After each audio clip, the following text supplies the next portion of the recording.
യേശു തമ്പുരാനെ, ആട്ടിൻകൂട്ടം തെറ്റിപ്പോയവൻ ഞാൻ, ഏകനായി ഭൂമിയിൽ. ആട്ടിൻകൂട്ടം തെറ്റിപ്പോയവൻ ഞാൻ, ഏകനായി ഭൂമിയിൽ. നല്ലിടയനായ യേശു എന്നെയും തേടി വന്നു. നല്ലിടയനായ യേശു എന്നെയും തേടി വന്നു. ദൈവത്തിൻ്റെ പരിശുദ്ധമേറിയ നാമം വാഴ്ത്തപ്പെടുമാറാകട്ടെ. അനുഗ്രഹമേറിയ ഈ നല്ല പ്രഭാതത്തിങ്കിൽ ഈ പ്രഭാത ജാഗ്രത നമുക്ക് ഇപ്രകാരം ഒരുമിച്ച് ദൈവസന്നിധിയിലായിരിക്കാൻ കൃപയൊരുക്കി ദൈവത്തെ അതിയായി സ്തുതിക്കുകയാണ്. ഇന്ന് ജൂലൈ 2, യേശു സമ്പൂർണ്ണ ഹൃദയ സമർപ്പണം ആവശ്യപ്പെടുന്നു എന്നൊരു വിഷയത്തെ ആസ്പദമാക്കിയാണ് നാം അല്പസമയം ചിന്തയ്ക്കായി തിരുസന്നിധിയിലായിരിക്കുന്നത്. ഇന്നത്തെ മനപ്പാഠവാക്യം ലൂക്കോസിൻ്റെ സുവിശേഷം 10-ാം അധ്യായം 27-ാം വാക്യത്തിങ്കിൽ, നിന്റെ ദൈവമായ കർത്താവിനെ നീ പൂർണ്ണ ഹൃദയത്തോടും പൂർണ്ണ ആത്മാവോടും പൂർണ്ണ ശക്തിയോടും പൂർണ്ണ മനസ്സോടും കൂടെ സ്നേഹിക്കണമെന്നും നിൻ്റെ അയൽക്കാരനെ നിന്നെപ്പോലെ തന്നെ സ്നേഹിക്കണമെന്നും കർത്താവ് തൻ്റെ തിരുവെഴുത്തിലൂടെ നമ്മോട് ആവശ്യപ്പെടുന്ന പ്രതിപാദ്യമാണ് ഇന്ന് മനപ്പാഠവാക്യമായിട്ട് നമുക്ക് ചിന്തിക്കാൻ തക്കവണ്ണമുള്ളത്.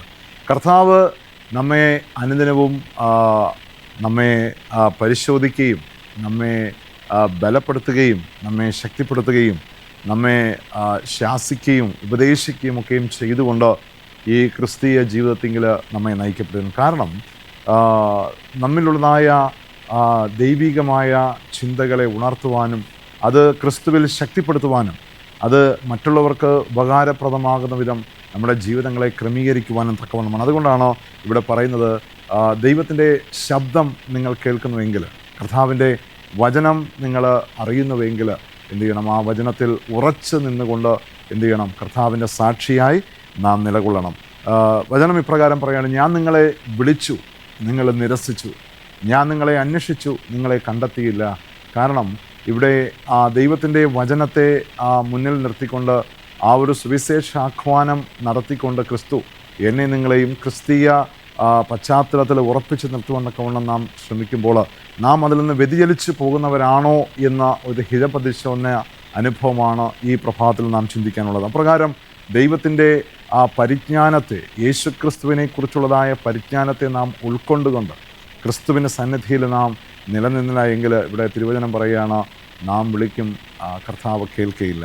അപ്രകാരം പറയുകയാണ്, ദൈവത്തിൻ്റെ ഉപദേശങ്ങളെ, ദൈവത്തിൻ്റെ നിർദ്ദേശങ്ങളെ, ദൈവത്തിൻ്റെ കൽപ്പനകളെ നാം പ്രമാണിക്കേണ്ടതിൻ്റെ ആവശ്യകതയെക്കുറിച്ചും ഈ ഭാഗം നമ്മെ എടുത്തു നൽകപ്പെടുകയാണ്. ഇന്ന് 2 തട്ടിലുള്ളതായ ഒരു സാഹചര്യത്തിലാണ് ഇന്ന് ലോകമായിരിക്കുന്നത്. നാം ഇപ്രകാരം ദൈവത്തിൻ്റെ വചനത്തെ പൂർണ്ണമായി നാം അന്വേഷിക്കുകയും പൂർണ്ണമായി അത് ഗ്രഹിക്കുകയും പൂർണ്ണമായി അതിൽ നിലനിൽക്കുകയും ചെയ്യണമെന്ന് ദൈവം ആഗ്രഹിക്കുന്നു. എന്നാൽ ഭാഗികമായ ചിന്താഗതികളും ഭാഗികമായ ആശയങ്ങളും ഭാഗികമായ വിശ്വാസ പ്രമാണങ്ങളും നമ്മെ നിത്യതയിൽ കൊണ്ടുവന്നെത്തിക്കത്തില്ല എന്നും ഇവിടെ പരാമർശിക്കപ്പെടും. അങ്ങനെയെങ്കിൽ പ്രിയമുള്ളവരെ, യേശുക്രിസ്തു തൻ്റെ ഈ ഭൂമിയിലെ തൻ്റെ ശുശ്രൂഷയുടെ അവസാന നാളുകളിൽ ഒലിവുമലയിൽ ക്രിസ്തു കണ്ണുനീർ പൊഴിക്കുകയാണ്. അതിൻ്റെ പ്രധാനപ്പെട്ട കാരണം തൻ്റെ ശുശ്രൂഷയുടെ അല്ലെങ്കിൽ തൻ്റെ ഭൂമിയിലുള്ളതായ തൻ്റെ ശുശ്രൂഷയുടെ ദൗത്യത്തെ പൂർണ്ണമായി അവിടെ കൂടപ്പെട്ടവരും തൻ്റെ ശിക്ഷീകരണങ്ങളും പൂർണ്ണമായി അനുസരിക്കാതെ അല്ലെങ്കിൽ ഗ്രഹിക്കാതെ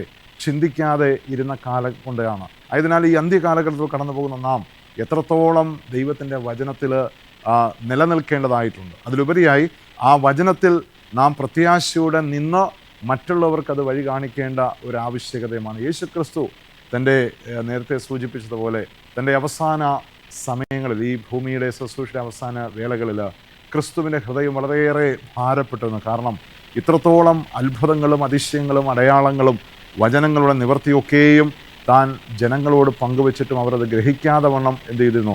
അവിടെ ഹൃദയ കാഠിന്യത്തോടു കൂടി കാണപ്പെട്ടിരുന്നു. ആയതിനാൽ ഇവിടെ നാം ദീർഘകാലം കർത്താവിൻ്റെ വിശ്വാസികളെന്ന് അവകാശപ്പെടുകയും എത്രത്തോളം നാം അതിൽ പൂർണ്ണതയോടെ കൈവരിക്കുകയും ചെയ്യുന്നു എന്നുള്ളതിനെ ആശ്രയിച്ചാണ്. ആയതിനാലാണ് യേശുക്രിസ്തു ഇന്ന് നമ്മോട് ആവശ്യപ്പെടുന്ന ഒരു പൂർണ്ണമായ ഒരു സമർപ്പണം, അതും ഹൃദ്യമായ ഹൃദയംഗമായ ഒരു സമർപ്പണം, ബാഹ്യമായ സമർപ്പണമല്ല, പിന്നെയോ ആത്യന്തികമായി ഹൃദയത്തിൽ നിന്നുള്ളതായ ഒരു സമർപ്പണത്തോടു കൂടി ക്രിസ്തുവിൻ്റെ വചനങ്ങൾക്ക് കീഴ്പ്പെട്ടുകൊണ്ട് ക്രിസ്തുവിൻ്റെ വചനങ്ങളെ അംഗീകരിച്ചുകൊണ്ട് അതിനെ ധ്യാനിച്ചുകൊണ്ട് അനേകർക്ക് അതൊരു സാക്ഷിയായി നിൽക്കുവാൻ കർത്താവ് ഈ പ്രഭാതത്തിൽ നാം ഏവരെയും ക്ഷണിക്കുകയാണ്.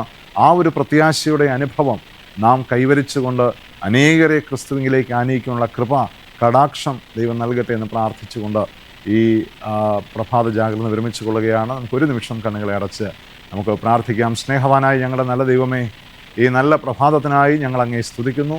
അവിടുത്തെ ആഴമേറിയ തിരുവചന സത്യങ്ങളെ ഞങ്ങൾ ധ്യാനിച്ചു.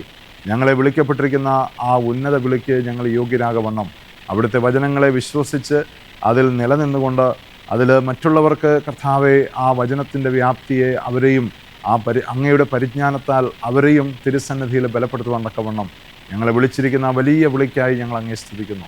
അതിന് യോഗ്യമാവണ്ണം ഞങ്ങൾ പൂർണ്ണ സമർപ്പണത്തോടുകൂടി ദൈവസന്നിധിയിൽ നിലകൊള്ളുവാൻ സകല അനുഗ്രഹ കടാക്ഷങ്ങളും ഞങ്ങൾക്ക് നൽകണമേ എന്ന് പ്രാർത്ഥിക്കുന്നു. ഇതിൻ്റെ ഭാഗവാക്കായിരിക്കുന്ന എല്ലാവരെയും അവിടുന്ന് അനുഗ്രഹിക്കണം. സകലവും യേശു ക്രിസ്തുവിൻ്റെ വിലയേറിയ നാമത്തെങ്കിൽ ഞങ്ങൾ അപേക്ഷിക്കുമ്പോൾ കൃപയോടെ ഞങ്ങളുടെ പ്രാർത്ഥന അവിടുത്തെ മഹാദൈവം മൂലം കേൾക്കുമാറാകണമേ. ആമേൻ. സ്തോത്രം.